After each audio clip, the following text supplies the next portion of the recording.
Ini setelah Allah memperkenalkan dirinya dengan Muhammad nih. Ya, setelah Allah memperkenalkan dirinya kepada Muhammad. Berapa masanya? 125.000 tahun. 125.000 tahun dalam hitungan Tuhan. Bukan dalam hitungan kita di dunia ini. Barulah Allah mengambil sumpah, mengangkat janji kepada sekalian ruh. Nah, ruh. Ruh siapa nih? Ya sekalian ruh sampai nanti ruh yang terakhir anak yang terlahir 1 detik sebelum kiamat tuh itu udah diambil sumpah sama Tuhan. Ya, apa yang Allah katakan ya kepada sekalian ruh ini? Nah, nih kata Allah nih,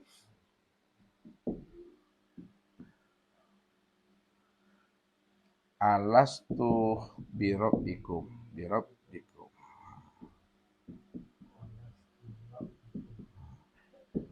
Bukankah aku ini adalah Rabbmu? Itu kata siapa tuh? Ini kata Allah nih. Ini kata Allah nih. Lalu ruh ini memberi jawaban. Apa? Qalu bala syahid. Syahidna. Ya, ruh ini menjawab qalu, bukan qalu bahasa Minang.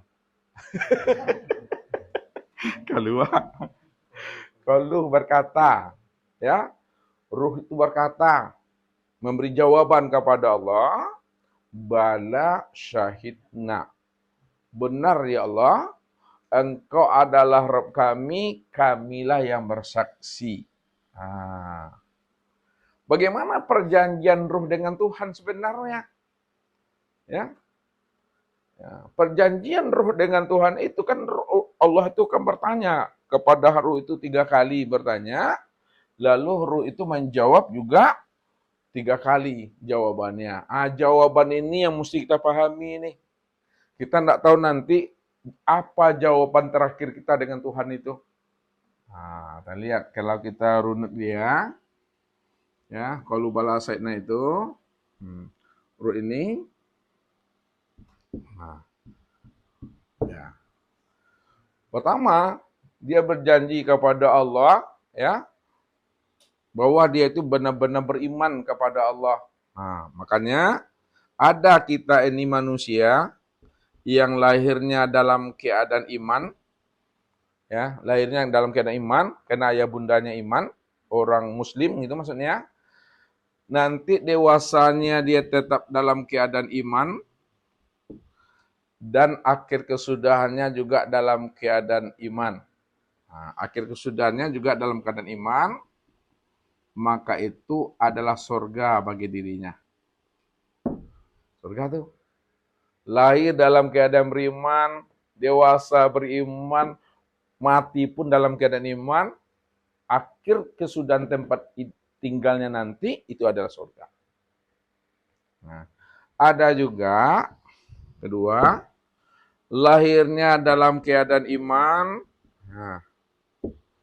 dewasanya dia kafir. Dewasa dia kafir. Ya. Rupanya menjelang akhir ajalnya beriman dia kembali. Mati dalam keadaan beriman, maka juga surga bagi dirinya. Yang ketiga, ada yang terlahir dalam keadaan kafir, kemudian dewasa dia kafir, kemudian akhir kesudahan hidupnya dia beriman. Mati dalam keadaan beriman dia, akhir kesudahan hidupnya adalah surga. Tempatnya surga. Yang keempat, lahir dalam keadaan kafir, dewasanya dia kafir, ya. Kemudian akhir kesudahan hidupnya juga kafir. maka tempatnya itu neraka. Ada juga lahir dalam keadaan beriman, beriman, iman ya. Nah, kemudian dewasa dia kafir, ya. Kemudian akhir kesudahan hidupnya kafir juga dia. Maka neraka bagi dirinya tuh. Ada yang awalnya 6 dalam keadaan iman, ya. Kemudian dewasa dia beriman, terakhir dia kafir. Maka neraka juga bagi dirinya. Itu artinya Bapak Ibu, bagaimana kesudahan akhir kita dalam berjanji di hadapan Allah. Kalau akhir kesudahan janji kita kepada Allah itu iman, akhirnya, maka selamatlah kita, beruntunglah itu. Tapi kalau akhir kesudahan hidup kita itu kafir, maka tempatnya itu adalah neraka. Ini kita tidak tahu. Makanya jangan aneh kata Ustaz. Ada orang beriman, kafir dia, murtad maksudnya. Nah, kemudian dia beriman di akhirnya, beruntung dan tidak. Ada yang beriman, akhirnya kafir dia itu. Inilah yang terjadi kepada bersisa. Bersisa itu ulama yang kondang tuh Fajrul Tasawur dia. Ya. Jadi ketika beliau ini, ya, ulama besar tersohor, muridnya saja kalau berzikir terangkat sejadah tuh. Tapi dia sudah ditakdirkan Tuhan, di akhir perjanjian dia mengatakan kafir, tidak beriman, maka akhirnya adalah neraka. Ketika itu iblis laknatullah itu, ya, mendapatkan berita tentang kekafiran bersisa ini.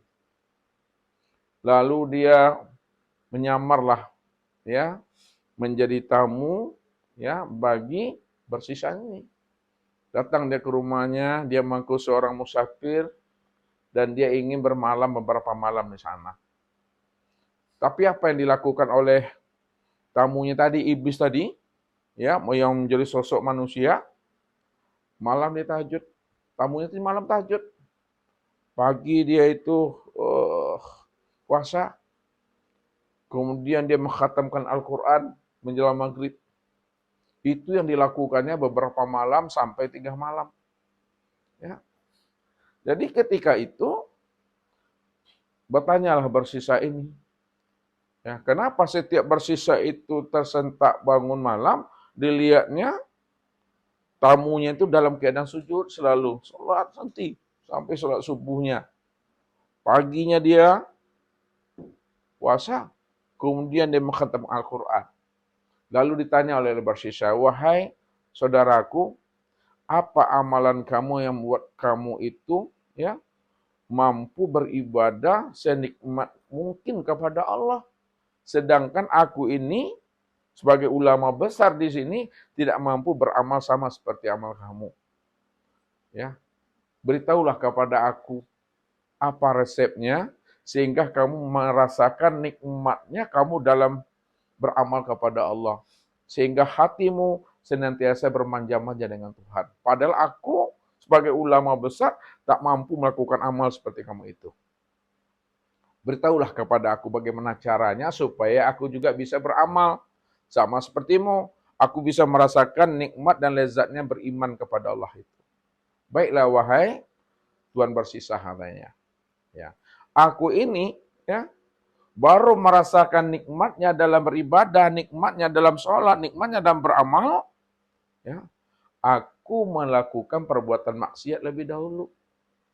Setelah aku berbuat maksiat, kemudian aku taubat. Setelah taubat, aku beramal. Disitulah aku asik beramal itu kepada Allah, merasa dekat, bermanja-manja dengan Tuhan. Nah, kalau kamu mau beramal asik, nikmat, sama seperti aku ini, syaratnya kamu berbuat maksiat lebih dahulu, wahai Tuhan bersisa. Setelah berbuat maksiat, Kamu tobat kepada Allah. Yes. Akui kesalahan kamu, akui dosa kamu, maka kamu baru beribadah. Setelah beribadah, kamu akan merasakan nikmatnya dan beribadah itu. Baiklah, saudaraku, ya, kata Persisa tadi, apa maksiat yang mesti aku lakukan, kemudian aku bertobat. Nah, maksiat yang kamu lakukan itu, ya, Persisa, kamu mesti menzinai seorang wanita. Ya, saya tidak mau berbuat zina. Karena zina itu adalah perbuatan dosa besar. Saya tak mau. Adakah dosa yang lebih ringan lagi itu? Ada. Kamu mesti bunuh seseorang. Ya, aku tak mau bunuh seseorang karena membunuh itu juga dosa besar. Tidak apa-apa. Membunuh itu walaupun dosa besar, nanti kamu tobat. Saya tidak mau.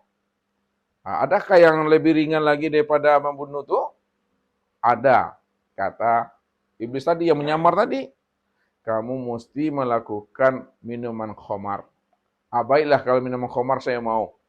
Ya, minum khamarlah kamu sepuas-puasnya, ya.